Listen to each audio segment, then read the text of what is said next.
இன்றைக்கு நம்முடைய தியானத்துக்காக आज हमारे ध्यान के लिए 2 கொரிந்தியர் புஸ்தகம் 2 கொரிந்தியர் दूसरे कुरिन्थियों का किताब 11வது அதிகாரம் 11वां अध्याय 3வது வசனத்தை வாசிக்கலாம். तीसरे वचन को पढ़ेंगे. 2 கொரிந்தியர் ஆகிலும் சர்ப்பமானது தன்னுடைய தந்திரத்தினாலே ஏவாளை வஞ்சித்தது போல உங்கள் மனதும் கிறிஸ்துவை பற்றிய உண்மை நின்று விலகும்படி கெடுக்கப்படுமோ என்று பயந்திருக்கிறேன். परंतु मैं डरता हूँ कि जैसा सांप ने अपनी चतुराई से हवा को बहकाया, वैसे ही तुम्हारे मन उस सीधाई और पवित्रता से जो मसीह के साथ होना चाहिए कहीं भ्रष्ट न किए जाए. கர்த்தர் ஸ்தோத்திரம். प्रभु को धन्यवाद.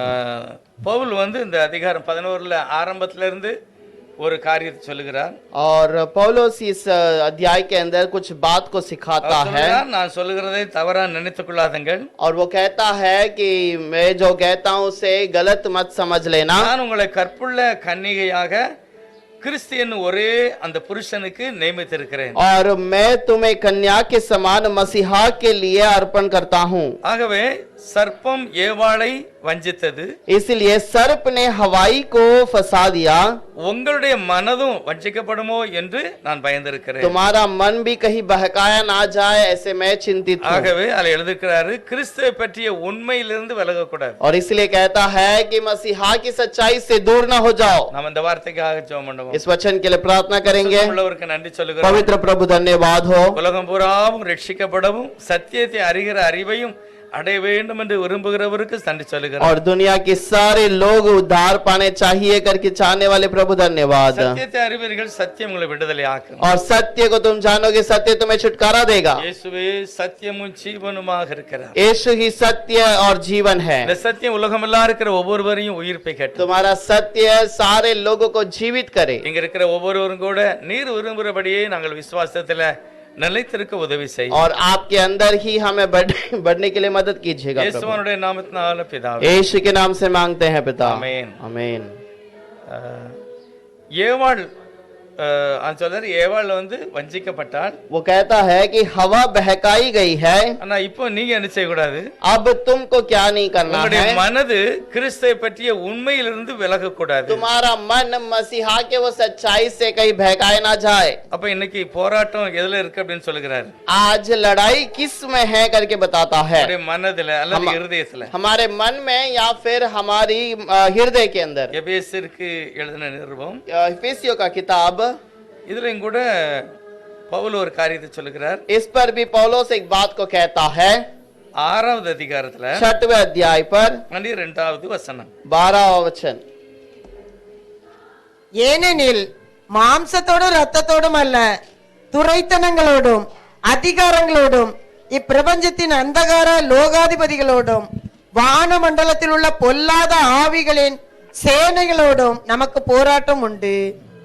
क्योंकि हमारा ये मल्ल युद्ध लहू से और मांस से नहीं, परंतु प्रधानों से और अधिकारियों से और इस संसार के अंधकार के हाकिमों से और उस दुष्टता की आत्मिक सेनाओं से है जो आकाश में है. சரி, இதுல மாம்சத்தோடும் இரத்தத்தோடும் என்று எழுதியிருக்கிறது. और यहाँ पर मांस और लहू से करके लिखा है. அப்போஸ்தலர் பவுல் சொல்லுகிறார் கலாத்தியர்கள் நிருபத்துல, प्रेरित पौलुस कहता है किताब के अंदर, நான் கர்த்தரை சந்தித்த உடனே और जब मैं प्रभु से मुलाकात किया என்னுடைய மாம்சத்தோடும் இரத்தத்தோடும் நான் யோசனை பண்ணாமல், और मेरे मांस और मेरे लहू से मैंने विचार नहीं किया, அப்போஸ்தலரிடத்துல நான் போகாமலும் मैं प्रेरित के पास भी नहीं गया, அரபு தேசத்துல உள்ள வனாந்தரத்துல போய் मैं अरब देश के जंगल में जाकर தேவனோடு உட்கார்ந்தேன். मैं प्रभु के साथ बैठ गया. அப்படின்னா என்ன அர்த்தம்? इसका मतलब क्या? மாம்சத்தோடும் இரத்தத்தோடும் சொந்தக்காரங்களையோ ஒரு ஆளையோ நான் சந்திக்கல. मांस और लहू से मैं किसी रिश्तेदार या किसी व्यक्ति से मुलाकात नहीं किया. அப்படி யாரையும் கேட்டு படிக்கல. मैं वैसे किसी से सीखा नहीं. நான் வனாந்தரத்துல கர்த்தருடைய சமூகத்துல உட்கார்ந்து நான் தேவத்தை புரிந்து கொண்டேன். मैं जंगल में प्रभु के समूह में बैठकर प्रभु के वचन को मैंने ध्यान किया है. அதுதான் மாம்சத்தோடு இரத்தத்தோடு சொல்றாரு. और इसी को कहता है मांस और लहू से. இப்போ இங்கேயும் பவுல் சொல்லும்போது எபேசியர்கள் நிருபத்துல, यहाँ पर एफिसियों की किताब में पौलुस कहता है, இருக்கிற போராட்டம் மாம்சத்தோடும் இரத்தத்தோடு அல்ல. हमारा मल युद्ध लहू और मांस से नहीं. அப்ப எதுலதான் பிரச்சனை நடக்கிறது. अब किसके साथ में लड़ाई होती है? நமக்கு நல்லா தெரியணும், ரெண்டு சக்திகள். और हमें अच्छे से पता होना चाहिए दो सामर्थ है। ஒன்னு ராஜாதி ராஜா இயேசு கிறிஸ்து, एक राजाओं का राजा यीशु मसीह, அவருடைய ராஜ்யம் வெளிச்சத்துக்குரியது. और उसका राज्य उजियाला का है। இன்னொரு ராஜ்யம் இருளின் ராஜ்யம், और एक राज्य है जो अंधकार का அது है, சாத்தானுடைய ராஜ்யம். और वो शैतान का राज्य இந்த है। ரெண்டு ராஜ்யம் தான் போராடுகிறது. और ये दोनों राज्य लड़ाई करते हैं। இப்ப தேவன் நம்ம இருளில் இருந்து வெளியே கொண்டு வருகிறார். प्रभु हमें अंधकार से बाहर ले आता है। அப்படின்னா சாத்தானுடைய பிடியிலிருந்து வெளியே கொண்டு வர்றார். इसका मतलब शैतान की चालाकी से बाहर ले ஆனா आता है, அவனுக்கு அது பிடிக்கல. लेकिन उससे वो पसंद नहीं है। ஆகவே அதுல இருந்து நம்ம திருப்பதுக்கு और इसीलिए उस पर से हमें फिराने के लिए அவனுடைய போராட்டம் எப்படி நடக்கும் தெரியுமா? उसका लड़ाई कैसे चलता है? மேலோட்டமா நம்ம சரீரத்துல அல்ல, और दिखावट में हमारे शरीर से नहीं। எழுதியிருக்கிறது உங்களுடைய மனதுல அந்த போராட்டம் நடக்கிறது. और वो कहता है तुम्हारे मन के गहराई में वो लड़ाई होती है। மனது அப்படின்னா இருதயம், मन का मतलब हमारा हृदय, அது உள்ளான இருதயம், या फिर हमारे अंदर गहराई का அது हृदय, உள்ளான மனுஷன். और अंदर का मनुष्यत्व। இதுதான்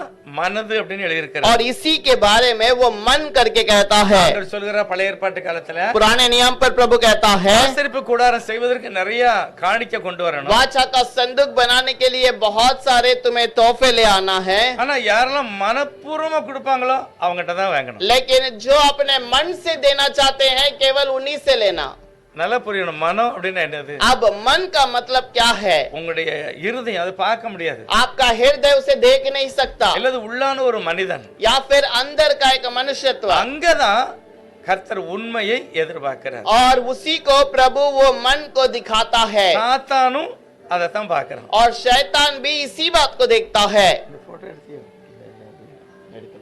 அச்சா, முன்னால ஒரு புக் வெளிநாட்டுல இருந்து வரும், அதாவது ஆப்பிரிக்கால இருந்து வந்தது முந்தி. और पहले अफ्रीका से एक पुस्तक आती थी, அதுல இங்கிலீஷ்ல வந்து தி ஹார்ட் ஆஃப் மேன் அப்படின்னு இருக்கும். उस पे इंग्लिश में द हार्ट ऑफ मैन करके दिखता है, தமிழ்ல வந்து விஜயனின் இருதயம் அப்படின்னு ஒரு படம் இருக்கும். और उस पे एक जो शैतान का हृदय करके वैसा लिखा रहता இல்ல, है। விஜயனின் இருதயம், ஒரு ஆள் பேர் एक விஜயன். एक विजयन करके एक व्यक्ति का नाम डालकर उस व्यक्ति का हृदय करके ஒரு लिखा மனுஷன் है, அப்படி மத்தியில போட்டு और उस पर एक हृदय एक मन को बीच में रखते हुए ஒரு கரையில தேவன், ஒரு கரையில ஒரு சாத்தான். एक तरफ पे स्वर्गदूत और दूसरी तरफ में एक शैतान। இவங்க ரெண்டு பேருமே அவன் கையவோ காலையோ பிடிக்க மாதிரி காமிக்க மாட்டாங்க. और ये किसी के हाथ या पैर को खींचते हुए नहीं दिखाते, இந்த ரெண்டு பேருமே இருதயத்தை போய் பிடிப்பாங்க. और वो दोनों हृदय को खींचते हैं, அவங்க பிடி வந்து இருதயம் தான். और उनका जो पकड़ है वो मन को ही है। உங்களுடைய இருதயத்தை வந்து அவன் பிடிச்சுக்கிட்டான்னா உங்க சரீரம் போடாம பிடிபட்டுரும். आपका मन को यदि वो पकड़ लेता है तो आपके पूरे शरीर को वो पकड़ लेता है। அதுதான் தேவன் எதிர்பார்க்கிற, என்னுடைய இருதயத்துல உண்மை இருக்க வேண்டும் என்று விரும்புகிறார். और प्रभु यही चाहता है कि हमारे मन में सच्चाई होनी चाहिए। எலிசா ஒரு முறை அவர் வீட்டுக்குள்ள இருந்து ஜெபம் பண்ணிக்கிட்டு இருக்கிறார். एलिशा एक बार अपने घर के अंदर प्रार्थना कर रहा है। நாகமான் வந்து அற்புதமான ஒரு சுகத்தை பெற்று வீட்டுக்கு போறாரு. नामान एक अद्भुत चंगाई को पाकर वहां से चला जाता ஆனா है, நாகமான் நிறைய பணம், ட்ரெஸ் எல்லாம் கொண்டு வந்தார். लेकिन नामान बहुत सारा धन दौलत और कपड़ों को ले आया था। சுகம் அடைஞ்ச உடனே எலிசாக்கு காணிக்கை கொடுக்கிறார். और जब चंगाई पा लिया तो एलिशा को दान देने आता है। எலிசா சொன்னாரு, எனக்கு பணமும் வேண்டாம், தங்கமும் வேண்டாம், एलिशा நீ போ அப்படின்னு. एलिशा ने कहा मुझे सोना चांदी नहीं चाहिए, तेरे वस्त्र नहीं चाहिए, तो ले जा। ஆனா எலிசானுடைய வேலைக்காரன் கேயாசி அங்க பக்கத்துல இருந்துட்டு लेकिन एलिशा का जो केयासी वहां पर आता है, அவன் நினைக்கான், எப்படி நம்ம ஊழியக்காரர் பைசா வாங்கல. और वो कहता है कैसे ये सेवक अपने ये सेवक ने ये दान को स्वीकार नहीं நான் किया, எப்படியாவது போய் வாங்குவேன் அப்படின்னு ஓடுதாரு. और वो कहता है मैं कैसे ना कैसे स्वीकार करूंगा। அதனால எலிசாவுக்கு தெரியாமலே கேயாசி போய் அங்க சொல்றாரு, எலிசா கேட்டாரு, கொஞ்சம் பணம் தாங்க, கொஞ்சம் தங்கம் தாங்க. और केयासी जाता है और वो बोलता है कि सेवक ने आपसे वो दान लेने के लिए कहा है, आप थोड़ा सा धन दौलत और कपड़ों को दीजिए। ஆனா எலிசாவுக்கு சொல்லாம போறாரு. एलिशा को इस बात को बताया नहीं, वो போயிட்டு अकेले வந்த चला உடனே गया। और जाकर आने के बाद எல்லா பணத்தை எல்லாம் கொண்டு வீட்டுல வச்சுட்டு ஒண்ணு தெரியாத மாதிரி வந்து நிக்கான். सारा सोना चांदी कपड़ों को घर पर रखकर यहाँ पर शान से आकर खड़ा हो गया। எலிசா கேக்குறார், கேயாசி எங்க இருந்து வார அப்படிங்க. और एलिशा ने पूछा कि याजी तू कहाँ से आता जाता है। நான் இங்கே தான் நிக்க ஆண்டவரே. उसने कहा मैं यहीं पर तो हूँ। அவர் உடனே சொல்கிறாரு, उसने तुरंत कहा, நாகமனிடத்துல தங்கத்தையும் அந்த துணியை வாங்கும்போது तो नामान से वो सोना चांदी लेने के समय पर என்னுடைய மனது அங்கே இருந்தது அப்படிங்கிற. मेरा मन वहां पर था करके कहता है। ஏன் சொல்றோம்னா அவருடைய ஆவிக்குரிய சரீரம் அவர் ஆத்மாவுல அங்க போனாரு. और वो क्या कहता है कि आत्मिक रीति से मैं वहां पर मौजूद था। என்னுடைய இருதயம் அதை பார்த்தது. मेरा मन ने इस बात को वहां पर देखा நேரமே ஆண்டவருடைய தண்டனை கேயாசி கிடைக்கும். और उसी समय पर प्रभु का जो श्राप है वो केयाजी के ऊपर मिलता है। நல்லா புரியணும், மனது அப்படின்னா என்னது? और वो जो मन का मतलब आपको समझ में आना ஒரு चाहिए। உள்ளான ஒரு சிந்தனை. आपका अंदर की बात। ஆமோஸ் 3:3 எழுதிருக்கு ஒரு வசனம். आमोस के किताब में 3 अध्याय में 3 वचन में लिखा है, எழுதிருக்கு ரெண்டு பேர் ஒருமனப்பட்டால் ஒழிய वहां पर लिखा है दो व्यक्ति एक मन जब तक नहीं होते ரெண்டு பேரும் ஒரே பாதையில போக முடியாது. दोनों एक ही सड़क पर नहीं चल सकते। என்ன அர்த்தம்? इसका मतलब क्या ஒரு है? கணவனும் ஒரு மனைவியும் ஒத்து போகலன்னா और एक पति और पत्नी जब एक साथ नहीं அந்த चलेंगे குடும்பத்துல சமாதானம் वो இருக்காது. परिवार में समाधान नहीं रहेगा। ரெண்டு பேரும் ஒருமனா இருந்தாதான் அந்த குடும்பம் சமாதானம். आप दोनों एक मन होंगे तो ही वहां पर समाधान होगा। அது எதுக்காக அப்படி சொல்றாரு? वो किस लिए ऐसे कहते हैं? ஏனோக்கு தேவனோடு சஞ்சரித்தார். हानोक प्रभु से उसके साथ बातें करता रहा 300 வருஷம். 300 वर्ष तक। அப்ப என்ன, யோனோக்குடைய இருதயம் தேவனுடைய இருதயம் ரெண்டும் ஒரே மாதிரி ஒத்து போயிருக்கு. अब प्रभु का मन और हानुक का मन दोनों एक समान हो गया था அதனாலதான் அவங்களுடைய வழி சரியா இருந்தது. और इसीलिए उनका रास्ता सही था। இப்ப நீங்களும் நானும் और आज मैं और आप, என்னுடைய இருதயம் தேவனோடு சரியா இருந்தா தான் நான் சரியான ஒரு கிறிஸ்தவனா வாழ முடியும். मेरा मन प्रभु के साथ सही रहेगा तो ही हम सही मसीहा के हैं। உலக பிரகாரமா நம்ம நல்லா ட்ரெஸ் பண்ணி दुनिया के रीति से हम अच्छे से वस्त्र पहन सकते हैं, வேதாகமத்தை கொண்டு சபைக்கு வர்றது, अच्छा सा कलाम उठाकर हाथ कलीसिया में रख सकते हैं, பாட்டு படிக்கிறது, अच्छा ताली बजाकर गीत गा सकते நல்ல हैं, பைபிள் வாசிக்கிறது, अच्छा सा बाइबल पढ़ सकते இது हैं। வந்து வெளிப்படையான ஒரு காரியம் தெரியுது. ये दिखावट में हमें पता चलता है। ஆண்டவர் சொல்கிறாரு, இந்த ஜனம் வாயினால என்னை ஆராதிக்காம நான் இருதயமோ தூரமா இருக்கு. लेकिन प्रभु कहता है ये व्यक्ति ये लोग मुंह से तो मुझे स्तुति करते हैं लेकिन मन मेरे से दूर है। அவன் தேவன் என்ன நினைக்கிறார்? अब प्रभु क्या सोचता है? இவனுடைய மனது இருக்குல்ல, அதுதான் எனக்கு தேவை. इसका मन मुझे अवश्य है। மனசார நான் கர்த்தருக்கு நன்றி சொல்றேன். मनुष्य को पूरे मन से हमें आराधना करना ஒரு है। மனசோட நம்ம ஆராதிக்கும் போது முழு இதயத்தோட அவர் ஆராதிக்கணும். एक मन से जब उसको आराधना करते हैं तो उसको पूरे तरह से स्वीकार करते हैं அதைத்தான் கர்த்தர் விரும்புகிறார். और इसी बात को प्रभु चाहता முழு है இதயத்தோட. पूरे मन से। ஆனா பவுல் என்ன சொல்றாருன்னா, लेकिन पौलुस क्या कहता है? கிறிஸ்துவை பற்றி ஒரு உண்மை உங்க இருதயத்துல நான் சொல்லிட்டேன். मसीहा के बारे में एक सच्चाई मैंने कह दिया। கொரிந்து சபையை பார்த்து சொல்றாரு, कोरिन्थ कलीसिया को देकर कहता है உங்களுக்கு நல்ல கிறிஸ்துவை பற்றி தெரியும், और तुम्हें अच्छा मसीहा के बारे में पता ஆனா है, இப்ப எனக்கு பயமா இருக்கு. लेकिन अब मुझे भय है। ஏவாள வஞ்சித்தான் பாருங்க, जैसे हवा को उसने बहकाया அதே போல உங்க மனசையும் திருப்பிடுவானோ அப்படி उसी பயப்படுகிறேன். प्रकार मैं सोचता हूँ कि तुम्हारे मन को भी कहीं बहका ना दे। அதுதான் பவுலுடைய பாரம். और यही पौलुस का बोझ है। அப்ப என்ன நடக்கிறது? अब वहां पर क्या होता है? உங்களுடைய இருதயத்தை தான் நீங்க பக்குவப்படுத்தணும். तुम्हारे मन को तुम्हें स्थिर बनाना இந்த है। வசனத்தை வாசிக்கலாம். और एक वचन को पढ़ेंगे, நீதிமொழிகள் 4வது அதிகாரத்துல नीति वचन उसका 4था अध्याय 23வது வசனம். और वो उसके अंदर 23वां वचन पढ़ेंगे। நீதிமொழிகள் எல்லா காவலோடும் இருதயத்தை காத்துக்கொள், அதனிடத்தில் நின்று ஜீவ ஊற்று புறப்படும்.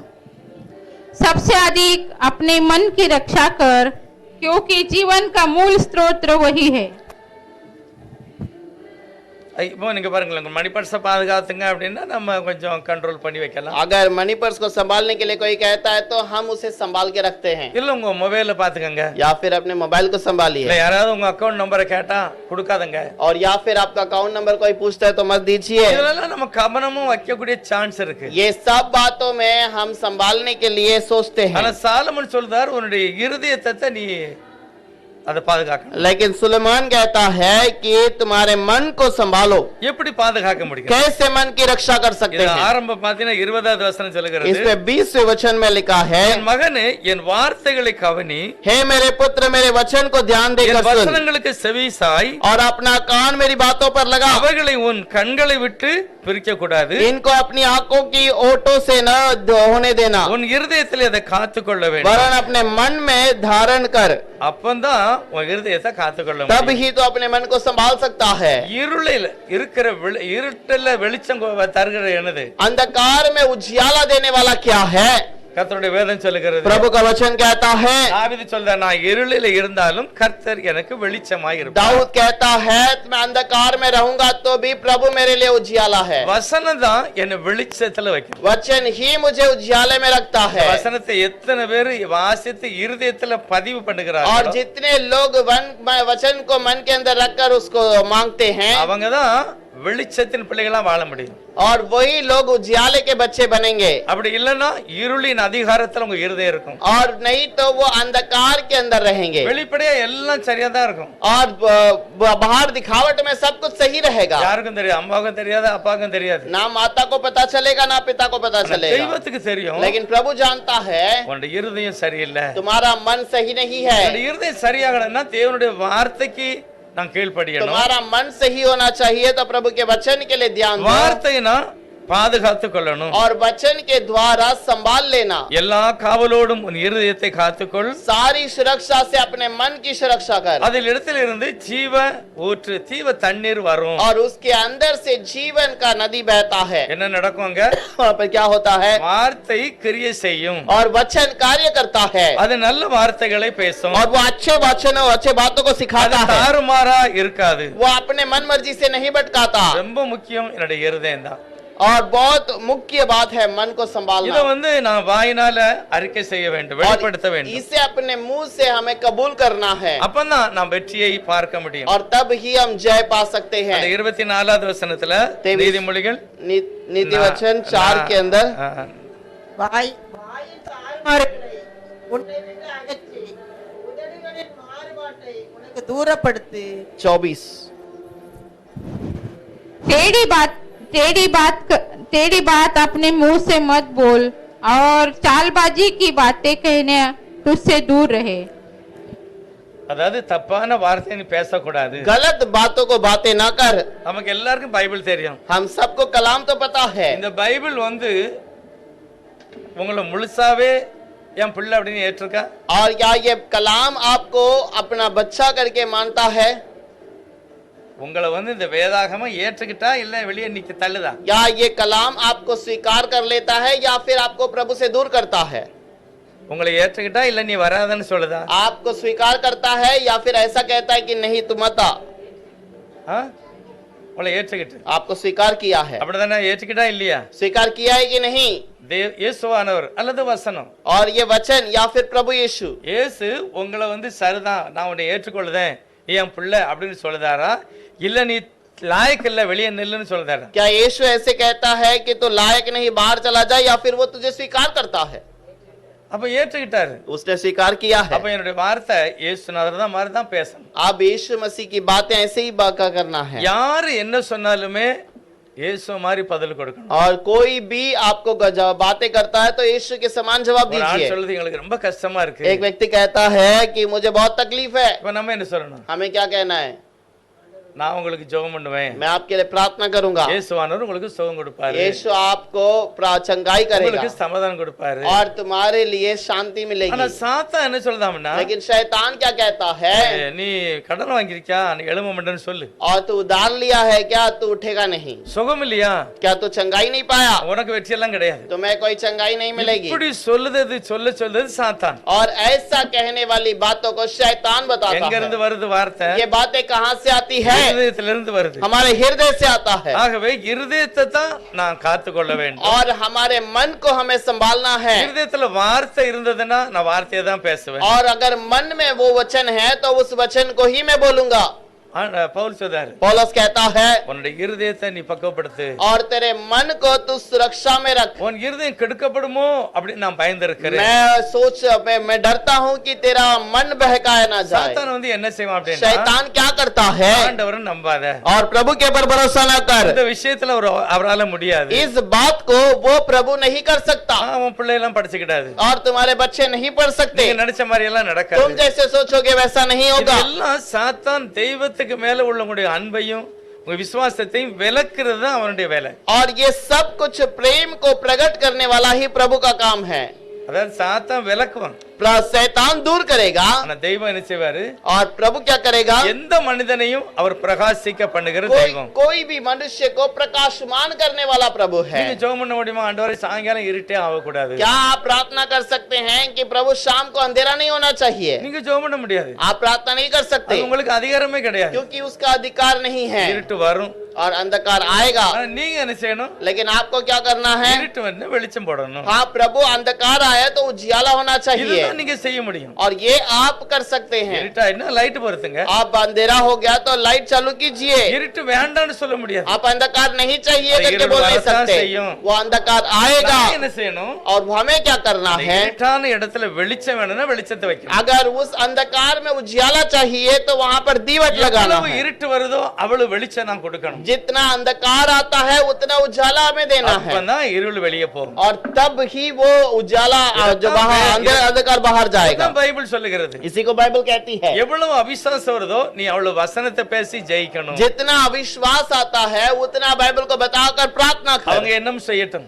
और वो कुछ भी करने दे, உலகம் என்னமும் செய்துகிட்டு இருக்கட்டும். दुनिया कुछ भी करने दो, ஆனா நான் சொல்லுகிறேன், ஒன்றுமில்லாத இடத்துல ஒன்றை கர்த்தர் உருவாக்குவார். लेकिन मैं कहता हूँ जहाँ कुछ नहीं है वहाँ पर प्रभु कुछ करेगा। அவன் பொய் தான் சொல்லுவான். और वो सिर्फ झूठ कहेगा, சாத்தான் வந்து பொய் தான் சொல்லுவான். शैतान झूठी बातें कहेगा, அந்த பொய் எப்படி போய் சொல்லுவான்னா தேவன் உனக்கு உதவி செய்ய மாட்டார். और वो बात को भी तुम्हें प्रभु तुम्हारे लिए नहीं कर सकता, உன்னால முடியாது, तुमसे नहीं होगा। நம்ம வந்து நம்மள சார்ந்து இல்ல, தெய்வத்தை நம்புகிறோம். हम अपने भरोसे पे नहीं बल्कि प्रभु के भरोसे पे हैं। நம்ம நீதிமான் கிடையாது, हम धर्मी नहीं ஆனா हैं, பைபிள் சொல்லுது தேவன் உங்களை நீதிமானா மாற்றியது. लेकिन प्रभु का वचन कहता है कि प्रभु ने हमें धर्मी बनाया। நம்ம பாவத்துல பிறந்திருக்கிறோம். हम पाप में जन्म लिए, இந்த வேதம் சொல்லுது நீங்கள் மறுபடியும் பிறந்திருக்கிறீர்கள். लेकिन कलाम कहता है कि तुमने फिर से जन्म लिया நீங்கள் है, பரலோகத்துக்குரியவர்கள். तुम स्वर्ग के हो। இதை நான் அங்கீகரிச்சா நான் அப்படியே பேசணும். और इसे स्वीकार करेंगे तो हमें वैसे ही बातें करना ஆனா है। கொரிந்து சபையில लेकिन कोरिन्थ कलीसिया के अंदर ஏதோ கொஞ்சம் தவறான ஒரு போதனை உள்ள வருது. कोई तो गलत उपदेश अंदर आ चुका है, அதனாலதான் அவர் சொல்றாரு, इसीलिए वो कहता है மனச நீங்க கெடுத்துற கூடாது. और तुम्हारा मन को बिगाड़ न देना। கிறிஸ்துவை பற்றி ஒரு உண்மையை நீங்க புரிஞ்சுக்கணும். मसीहा का एक सच्चाई को जान लो, அந்த உண்மை தெரிஞ்சுக்கிட்டுன்னா நீங்க எல்லாத்துக்கும் மகிமை செலுத்துவீங்க. वो सच्चाई पता चलेगा तो तुम सच्चाई की सारी बातों को ஏன்னா बोलोगे, கர்த்தர் தன்னுடைய ஜனத்துக்கு ஒரு நாளும் தீமை செய்கிறவர் அல்ல. क्योंकि प्रभु अपने लोगों को कभी बुराई नहीं करता। அவர் என்ன செய்தாலுமே நன்மைக்கு தான். वो कुछ भी करता है तो केवल भलाई என்ன के लिए, செய்தாலும் நன்மைக்கு தான். कुछ भी करे तो भलाई के लिए। ஒரு பிராமண குடும்பத்துல ஒரு வாலிபன் 16 வயசு ஆண்டவரை ஏற்றுக்கிட்டாரு. एक ब्राह्मण परिवार के अंदर करीब 16 साल का एक लड़का ने प्रभु को स्वीकार किया, 1948 நடந்திருக்கு. और 1948 वर्ष पे हुआ है ஆனா ये ஒரு बात। வேதத்தை வாசிக்கிறத தாய் தகவன் பார்த்து, लेकिन कलाम को पढ़ने वाली बात को उसके माता पिता ने देखा, உனக்கு இயேசு வேணும்னா வீட்டை விட்டு வெளியே போயிடணும். तुझे यीशु चाहिए तो घर से बाहर चला जा, இயேசு வேண்டாம் எனக்கு நீங்க தான் வேணும்னா உள்ள வா. यीशु ही चाहिए तो ये, यीशु नहीं चाहिए तो तू घर के अंदर आ जा। அவர் சொன்னாரு, வாலிப பிராயத்துல எனக்கு இயேசு போதும்னு சொல்லி பைபிளை தூக்கி வெளியே போயிட்டாரு. और वो जवानी में यीशु चाहिए करके बाइबल को उठाकर बाहर चला गया। எந்த பிராமணரும் ஆண்டவரை ஏற்றுக்கொள்ளல. कोई भी ब्राह्मण ने प्रभु को स्वीकार नहीं எந்த किया, சொந்தக்கார வீட்டுக்கும் போக முடியாது. किसी रिश्तेदार के घर पे नहीं जा சரி, सकता। நான் காட்டுக்கு போனேன். सीधे मैं जंगल में गया, காட்டுல உள்ள சில நம்பாப்பழம் சில பழங்களை சாப்பிட்டு தான் நான் வாழ்ந்தேன். और जंगल के कुछ पौधों का जो फल है उसको ही मैं खाकर जीवन बिताया, தெய்வத்தையே நான் சார்ந்திருந்தேன். प्रभु के भरोसे पे रहा। தெரிஞ்ச வார்த்தை வாசிப்பேன், நான் ஜெபம் பண்ணுவேன், வேற ஒண்ணுமே இல்ல. जितना वचन आता था उसको पढ़ता था, उससे सिर्फ उसे और प्रार्थना करता हूँ और கொஞ்ச कुछ நாள் नहीं। என்னுடைய வாழ்க்கை பட்டினியும் பசியுமா தான் और இருந்தது. थोड़ा समय मेरा जीवन में केवल भूख और प्यास था। திடீர்னு அப்படி நான் ஜெபம் பண்ண ஆரம்பிக்கும் போது एक समय पर ऐसे प्रार्थना कर रहा था, கர்த்தர் எனக்கு தரிசனமானார். प्रभु मुझे दर्शन में आया, உன்னை ஆசீர்வதிக்கவே ஆசீர்வதிப்பேன். मैं तुझे आशीष करूंगा நான் ही உன்னோடு करूंगा, கூட இருந்து உன்னை மகிமைப்படுத்துவேன். और मैं तेरे संग रहकर तेरी महिमा करूंगा। இப்படி கர்த்தர் உனக்கு பேசின உடனே और ऐसे जब प्रभु ने बातें की, நான் சொல்லுறத நோட் பண்ணி வச்சுக்க. मैं जो कहता हूँ इसे लिखे रख। இப்ப நீ தஞ்சாவூருக்கு போகணும். अभी तुम्हें तंजावुर जाना है, நான் சொல்லுகிற விலாசத்துல இந்த வீட்டை போய் பார்க்கணும். मैं तुम्हें जो पता देता हूँ उस पते पे तुम्हें पहुंचना அவன் है। தேவனுடைய மனிதன். अब प्रभु का व्यक्ति, அவன் உன்னை மகனாக ஏற்றுக்கொள்ளுவான். और वो तुम्हें अपना पुत्र के रूप में स्वीकार करेगा। நீ போன்னு சொல்லிருக்காரு. तो जा करके कह दिया, சொன்ன பிறகுதான் और जाने के कहने के बाद, அந்த காட்டுல எழுதின பாட்டு தான் பாடுவேன் பரவசமாகுவேன். और उस जंगल में लिखा हुआ गीत ही है, गाऊंगा प्रभु के लिए खुशी मनाऊंगा। தெரியுமா பாடுவேன் பரவசமாகுவேன் பரந்தோடும் என்னலே பாடுவேன் பரவசமாகுவேன் பரந்தோடும் என்னலே என் நிறைந்த எகிப்தினோடே ஏளனமும் சேர்ந்து தாக்கையில் என் நிறைந்த எகிப்தினோடே ஏளனமும் சேர்ந்து தாக்கையில் கிலோம் இன்பமும் காட்டி துன்பம் பெருக்கிலோம் இன்பமும் காட்டி ஜெகீதம் ஈந்தவரை பாடுவேன் பரவசமாகுவேன் பரந்தோடும் இன்னலே இப்படி ஒரு நடந்து போயிருக்கிறாரு ऐसे वो चलकर उस जंगल से बाहर गया அந்த ஊழியக்காரங்கிட்ட கர்த்தர் சொல்லியிருக்கிறார் वहां पे जिस पत्ते में वो जा रहा था वहां के सेवक को प्रभु ने காலையில ஒரு कहा பையன் அழுக்கு சட்டையோட வருவான் सुबह एक लड़का पूरे गंदे वस्त्र के साथ आएगा பசியோட வருவான் वो भूखा रहेगा அவனை உன் மகனாக நீ ஏற்றுக்கொள்ள उसे तो अपना पुत्र के रूप में स्वीकार कर தேவன் ரெண்டு பேர்ட்டையும் பேசியிருக்கிறார் प्रभु दोनों से एक ही समय पर बातें किया அப்ப நம்முடைய ஆண்டவர் எப்படிப்பட்டவர் हमारा प्रभु किस प्रकार का சர்வ है வல்லமுள்ளவர் वो सर्वशक्तिमान அவர் है பேசுகிறவர் वो बातें करता வழி है காண்பிக்கிறவர் वो रास्ता दिखाता है நடத்துகிறவர் और वो चलाता है அப்படிப்பட்ட ஆண்டவருடைய வெளியேறப்பட்ட வார்த்தை நம்ம கையில இருக்கு. और वैसा प्रभु जो कीमती प्रभु का वचन हमारे हाथों में है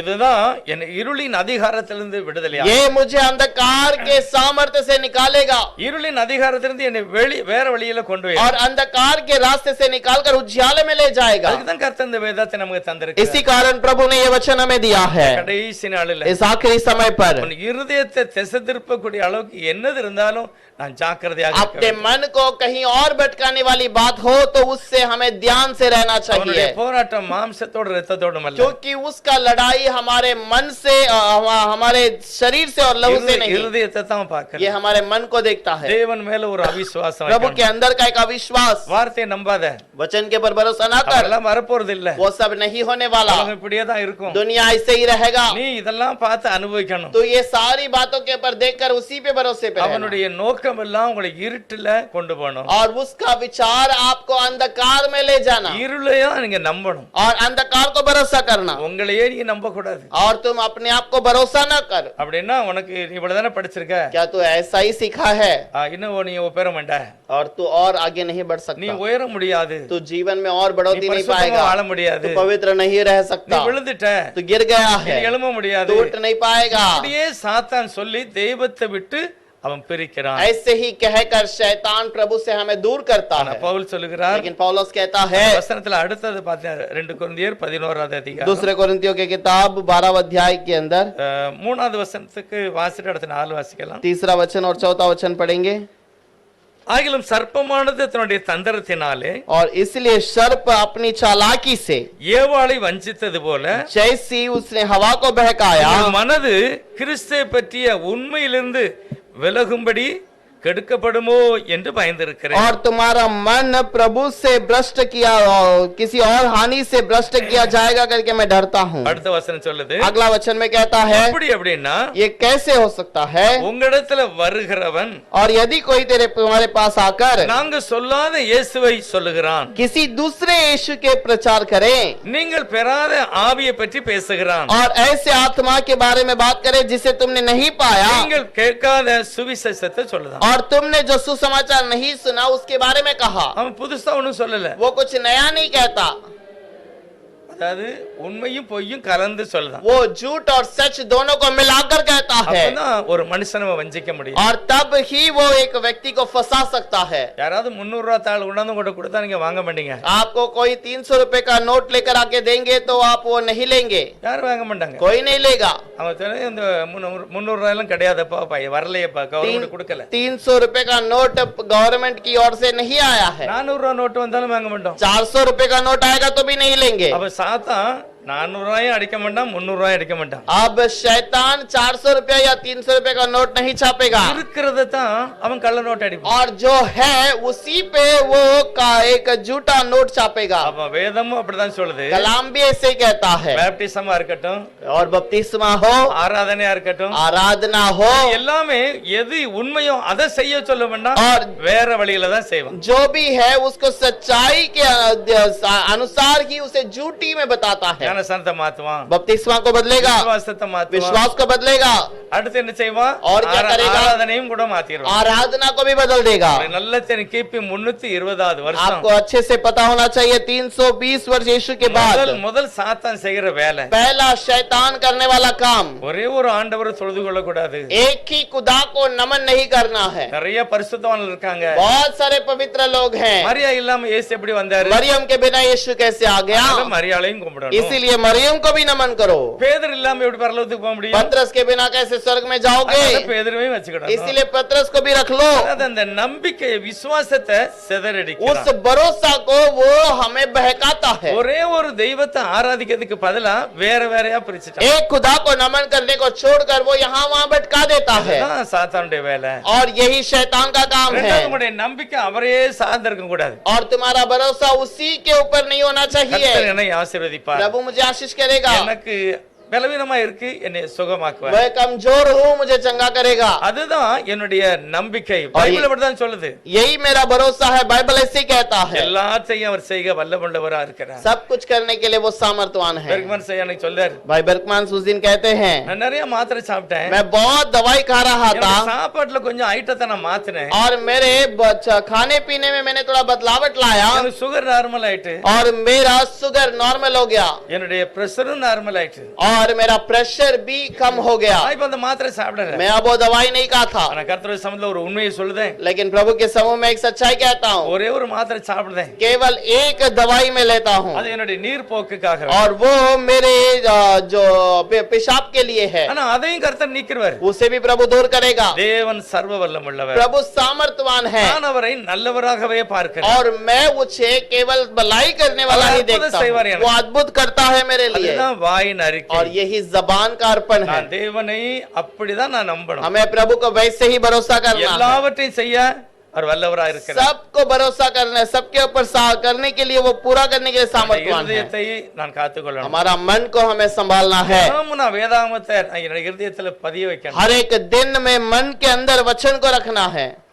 நான் நினைக்கிறேன் 119 சங்கீதம் முழுவதுமே भजन संहिता 91 के अंदर அவர் சொல்லுகிறார் உம்முடைய 119 வசனத்தை के अंदर அல்லது உம்முடைய சாட்சியை நான் காத்து நடப்பேன் आपका वचन को, आपके सच्चाई को मैं संभाल कर जीवन உம்முடைய बिताऊंगा வசனம் எனக்கு எல்லா ஆகாரத்தை பார்க்கல மேன்மையானது और तेरा वचन सारे चीजों में मेरे लिए बढ़कर है। அப்படி நான் வாசித்து தியானித்து வளரும்போதுதான் நான் ஜெயம் பெற முடியும் और वैसे मैं उसे पढ़कर ध्यान कर कर चलने के समय पर मैं जय पाऊंगा। யாரோட நான் சேர்கிறேனோ அந்த புத்தி தான் நமக்கு வரும் और जिसके साथ मैं रहता हूँ उसका ही ज्ञान बुद्धि मुझे मिलेगा। தேவனோடு சேர வேணும் मैं प्रभु के साथ रहना चाहिए, பரிசுத்தவான்களோடு சேர வேணும் पवित्र लोगों के साथ रहना चाहिए। இப்ப நம்ம இருக்கிற ஏரியால 2-3 கிறிஸ்தவங்க இருக்கான்னு வைங்களேன் अगर हम जहाँ पर रहते हैं वहाँ पर 2-3 मसीहा के लोग हैं, 2-3 பேர் சேர்ந்து கூடி ஜெபம் பண்ணலாம் 2-3 लोग मिलकर प्रार्थना कर सकते 4-5 हैं। பாலிய பையங்க ஒரு ஏரியால இருக்காங்க அவங்களே கூடி ஜெபம் பண்ணலாம் 4-5 जवान लड़के एक जगह पे हैं, वो मिलकर प्रार्थना कर सकते எல்லாமே हैं, மாறிடும் सब कुछ बदल வாழ்க்கை जाएगा, மாறிடும் जीवन बदलेगा। என்னோட வாழ்க்கையில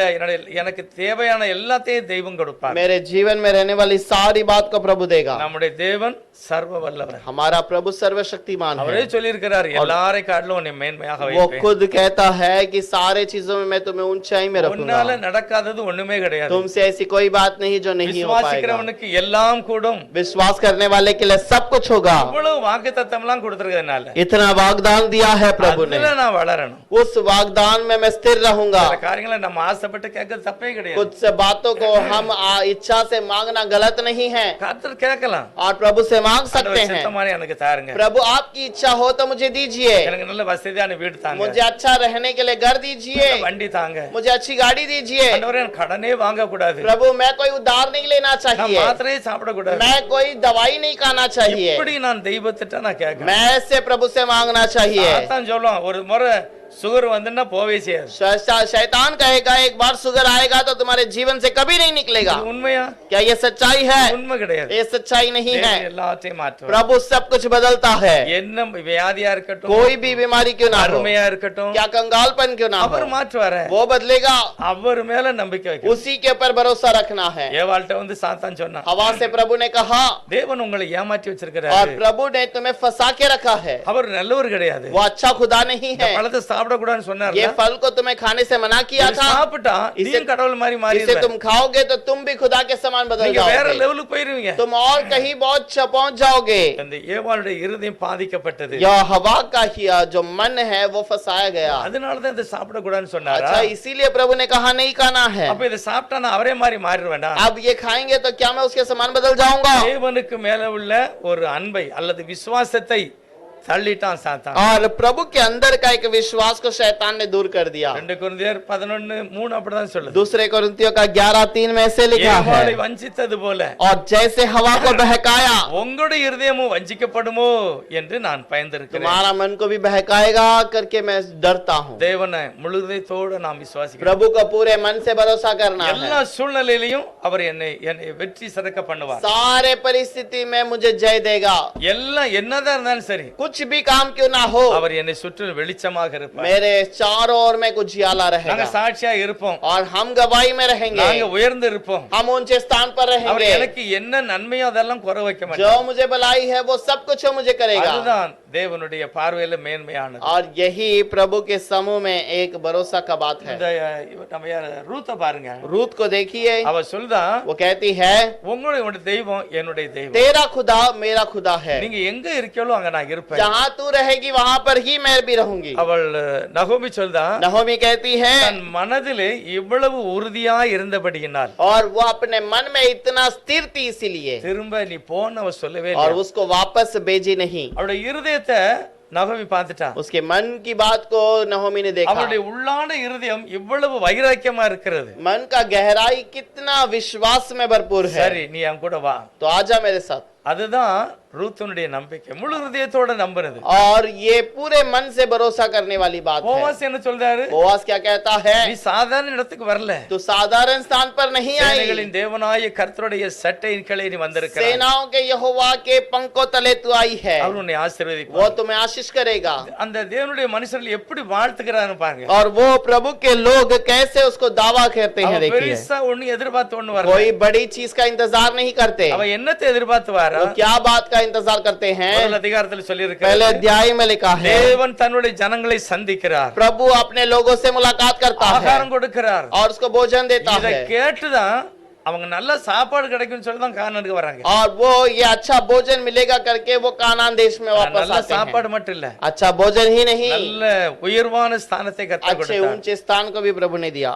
கதிர் பொறுக்க போனவா जो वहाँ का गिरा हुआ चीजों को उठाने அவ लगी थी, வேலைக்காரி இல்ல, கதிர் பொறுக்க போனவா. वो काम करने के लिए नहीं बल्कि जो गिरा हुआ है उस दाने को इकट्ठा அந்த करने गई। நிலத்துக்கே ஓனர் ஆயிட்டா பாருங்க. बाद में वो पूरे जमीन का हकदार बन ஒரே गई। ஒரு அந்த முழு இருதயம். केवल वो एक ही बात है। அவ தன்னுடைய ஸ்தானத்தையோ தன்னுடைய குலத்தையோ அவன் நம்ம பார்க்கல, और वो अपने कुल को या अपने स्थान को नहीं देखी, ஆண்டவர் தான் பார்த்தா. प्रभु ने देखा। இஸ்ரவேலின் தேவன் சர்வ வல்லமுள்ளவர், इजरायलियों का परमेश्वर सर्व सामर्थ्यवान है। தேசம் பரிசுத்தமானது, कानान देश सामर्थ का है। அவங்களிடத்துல தேவனுடைய வார்த்தை இருக்கிறது. प्रभु के पास उनके पास प्रभु का वचन है। நானும் அங்க போயிருவேன். मैं भी वहां जाऊंगी। அதைத்தான் பார்த்தாரு. और इसी बात को उसने देखा। அந்த நியாயப்பிரமாணம் ரூத் அங்கீகரிக்கல. और व्यवस्था रूत को स्वीकार नहीं करता। ரெண்டாவது மேரேஜ் கலப்பும் பேர் திருமணம். और उसका शादी वो एक मिलावट का शादी है। இதெல்லாம் சரியில்லை. ये सब सही नहीं है। முழு இதயத்தோட தெய்வத்திட்ட வரும்போது लेकिन जब पूरे मन से वो प्रभु के पास गई, தெய்வம் அதெல்லாம் தள்ளிட்டாரு. प्रभु ने वो सारे चीजों को दूर कर दिया। இருதயம் என்னை சார்ந்து तेरा இருக்கிற मन मेरे भरोसे पे है, அது போதுமா? वो काफी है मेरे लिए। உயர்ந்த இடத்துல வைப்பேன். और मैं तुम्हें ऊंचे स्थान पर रखूंगा। கர்த்தருடைய கரம் அப்படிதான் இருக்கு. आज भी प्रभु का हाथ वैसे ही है। நம்மளை சுற்றியோ நம்முடைய வீட்டையோ நம்ம சூழ்நிலையெல்லாம் பார்க்க கூடாது. और हमारी परिस्थिति को, हमारे सारे चीजों को नहीं देखना। பவுல் சொல்லுகிறார், और प्रभु पौलुस कहता है, நான் நம்புகிறது யாருன்னு எனக்கு தெரியும். मैं जिसके पर भरोसा करती हूँ मैं जानता हूँ कौन है। தீமோத்தேயுவை சொல்றாரு, और तीमोथी से ये कहता பாருங்க, है, என்னுடைய நற்பொருளை நான் அவர்கிட்ட கொடுத்திருக்கிறேன். मेरे भलाई की बातों को मैंने उसके पास सौंप दिया, அவர் பத்திரமா வச்சுக்கிடுவார். वो संभाल कर रखेगा, அவர் கைவிட மாட்டார். वो कभी नहीं छोड़ेगा। இந்த இருதயம் தெய்வனுடைய கரத்துல இருக்கு. मेरा हाँ भरोसा प्रभु के ऊपर है அதுதான் அவருடைய நம்பிக்கை. और यही उसका भरोसा है। அதனால இருள் வந்ததுன்னா நான் வெளிச்சத்தை போட தயாரா இருக்கணும். अंधकार आ गया तो उजियाला लाने के लिए तैयार होने चाहिए। இருளே வரக்கூடாதுன்னு நீங்க சொல்ல முடியாது. आप अंधकार नहीं होना चाहिए करके नहीं कह இருள் सकते। வரும், இருட்டுல இருட்டு தான் வரும். अंधकार के समय पर अंधकार ही होगा, நான் என்ன செய்யணும்? लेकिन मेरा काम क्या है? அவரை மகிமைப்படுத்தணும், उसकी महिमा करना है வெளிச்சத்தை வெளிப்படுத்தணும். और उजियाले को प्रकट करना தேவனுடைய है। வார்த்தை தான் வெளிச்சம். प्रभु का वचन उजियाला है। அப்போஸ்தலனாகிய பேதுரு 2வது பேதுருல दूसरा पत्रस के अंदर முதல் அதிகாரத்துல 19வது வசனம் வாசிக்கலாம். पहला अध्याय के अंदर 19वें वचन को पढ़ेंगे। 2 பேதுரு முதல் அதிகாரம் 19. दूसरा पत्रस पहला अध्याय का 19वां वचन। அதிக உறுதியான தீர்க்க தரிசன வசனமும் நமக்கு உண்டு. பொழுது விடிந்து விடிவெள்ளி உங்கள் இருதயங்களில் உதிக்கும் அளவும் இருளுள்ள ஸ்தலத்தில் பிரகாசிக்கிற விளக்கை போன்ற அவ்வசனத்தை கவனித்திருப்பது நலமாயிருக்கும். हमारे पास जो भविष्यवक्ताओं का वचन है वह इस घटने से दृढ़ ठहरा, तो यह अच्छा करते हो जो यह समझकर उस पर ध्यान करते हो कि वह एक दिया है जो अंधकार स्थान से उस समय तक प्रकाश देता रहता है जब तक कि पौ न फट जाए और बोर का तारा तुम्हारे हृदय में न चमक उठे। அதுல முடியும் போது இப்படி முடியுது. उस पे अंत में ऐसा खत्म होता நீ है, என் வசனத்தை கவனிப்பது உனக்கு நல்லா இருக்கும். तेरा वचन मेरा वचन को सुनना तेरे लिए भला है। அடுத்தது, அதிக உறுதியான தீர்க்கதரிசன வசனம் நமக்கு இருக்கு. और दृढ़ मन से वह वचन तुम्हारे पास है। பொழுது விடிந்து விடிவெள்ளி உங்கள் இருதயங்களிலே உதிக்கும் அளவும் और जब पौ फटने तक जब तो जो अंधकार है இருளுள்ள ஸ்தலத்தில் பிரகாசிக்கிற விளக்கை போன்றது அவருடைய வசனம். और उसका वचन उस अंधेरे समय पर भी उजियाला आने तक जलने वाला है। அதாவது ஒரு கஷ்டமான வேளையில ஆறுதல் கொடுப்பது தேவனுடைய வசனம். संकट के समय में हमें प्रकाशमान देने वाला उसका वचन, தைரியம் கொடுப்பது தேவனுடைய வசனம். धैर्य करने वाला प्रभु का वचन நீங்க है। அந்த வசனத்தை படிங்க, और उस वचन को पकड़ लो அதுதான் உனக்கு விடுதலை கொடுக்கும். और वही तुम्हें छुटकारा देगा। நிறைய பேர் சொல்றாங்க கொரோனா நேரத்துல தினமும் அவனுடைய குடும்ப ஜீவிதத்துல 91வது சங்கீதத்தை வாசிப்பாங்க. बहुत सारे लोग कोरोना के समय पर 91 वचन संहिता को बार बार हर दिन पढ़ते हैं। ஆண்டவர் எங்களால முடியாது, प्रभु मुझसे नहीं होगा, உன்னதமானுடைய நிழலிலே தங்குகிறோம். हम एक ऊंचे परमेश्वर के छाये में रहते அந்த हैं। நம்பிக்கையில வரும்போது கர்த்தர் நிச்சயமாக கைவிடுகிறது. उस भरोसे पे रहने के समय पर प्रभु जरूर नहीं छोड़ता, இருந்தாலும் சரி இல்லட்டாலும் சரி, हो या नहीं हो तो भी தேவன் அவனோட கூட இருந்தா போதுமே. प्रभु आपके संग रहेगा तो काफी है। அடுத்து சொல்கிறார் பாருங்க, उसके बाद कहता है, அது இருளுள்ள ஸ்தலத்துல பிரகாசிக்கிற விளக்கு மாதிரி உள்ள வார்த்தை, और अंधकार के समय में उजियाले में रहने वाला एक वचन, பிரச்சனைகளை மாற்றுகிற வசனம், समस्या को बदलने वाला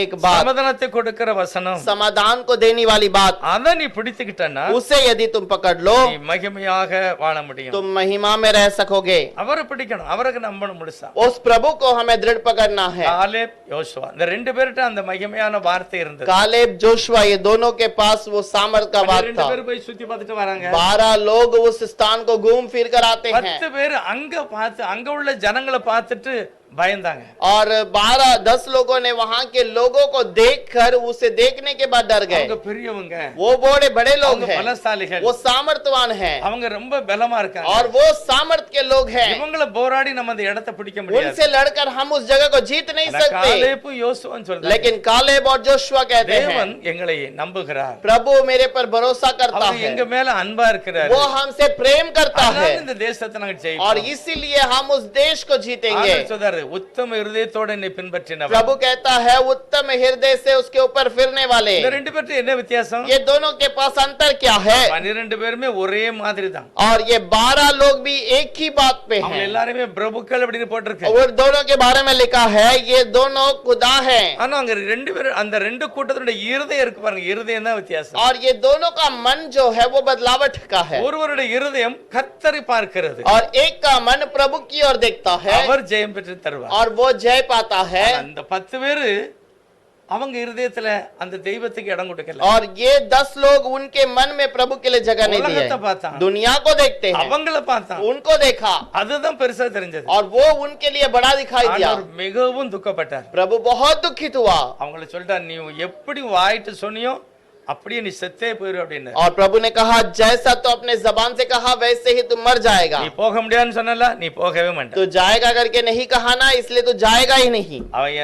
அவங்க புதிய ஆவின்னு சொன்னார் ஆண்டவர். और उन्हें एक नया मन करके कहा। பைபிள் ரெண்டே காரியத்தை தான் பாக்கு. प्रभु दो ही बात को दे, वचन दो ही बात को ஒன்னு देखता है, விசுவாசி இல்லன்னா அவிசுவாசி. और एक विश्वासी है या फिर நீ अविश्वासी। நம்புறனா ஜெயம் பெறுவ, நீ நம்பலனா தோற்று போவ. भरोसा करेगा तो जय पाओगे या फिर अविश्वास करोगे तो हार जाओगे। இதுதான் ஆண்டவர் நம்மிடத்துல எதிர்பார்க்கிறார். यही बात को प्रभु हमसे चाहता உங்களுடைய है। நடவடிக்கையெல்லாம் அதுக்கு பிறகு. तुम्हारा चाल चलन सब उसके बाद है। அதாவது உனக்காக நான் மரித்தேன் அப்படிங்கறத நம்பு. और पहले मैं तुम्हारे लिए मर गया था, इसको भरोसा நீ करो। அறிக்கை செய்த பாவத்தை நான் மன்னிச்சிட்டேன்னு சொல்லி விசுவாசி. और तुमने अर्पण किया उस बात को मैंने अविश्वास किया करके बोलो। அந்த இதெல்லாம் விட்டுட்டேன், நான் உன்னை மன்னிச்சிட்டேன்னு விசுவாசிக்க. और उसे मैंने क्षमा किया करके विश्वास करो। அதுக்கு பிறகு அடுத்த பாயிண்ட் என்ன கர்த்தர் சொல்றாரு? उसके बाद दूसरी बात कि प्रभु क्या कहता है, உட்கார்ந்து தேவ ஆவியினாலே நீ நடத்தப்படணும். मेरे समूह में बैठकर प्रभु की आत्मा से நான் चलाया உன்னை जाओ। புது சிருஷ்டியாய் மாற்றுவேன். मैं तुम्हें नए सिरे से அத बनाऊंगा। அவர் பாத்துக்கிடுவாரு. वो देखेगा। இதைத்தான் ஆண்டவர் பாத்துக்கிட்டே இருக்கிறார். इसी बात को प्रभु देखता रहता என்ன है। நம்புதானா?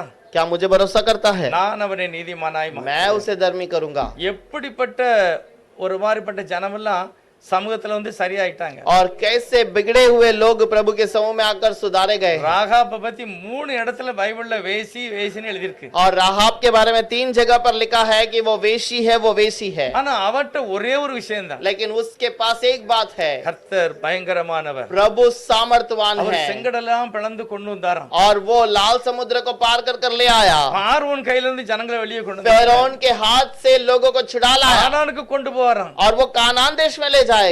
இந்த தேசம் அழிக்கப்பட போகிறது. ये देश भी नाश किया जाएगा। தேவனுக்கு முன்னால யாரும் நிக்க முடியாது. प्रभु के सामने, यहोवा के सामने कोई खड़ा नहीं रह सकता। தேவனுடைய ஜனத்தோட நானும் சேர்ந்துக்கிடுவேன். इसलिए प्रभु के लोगों के साथ मैं भी मिल जाऊंगा। அவ பாவத்தை அறிக்கை பண்ணாளா?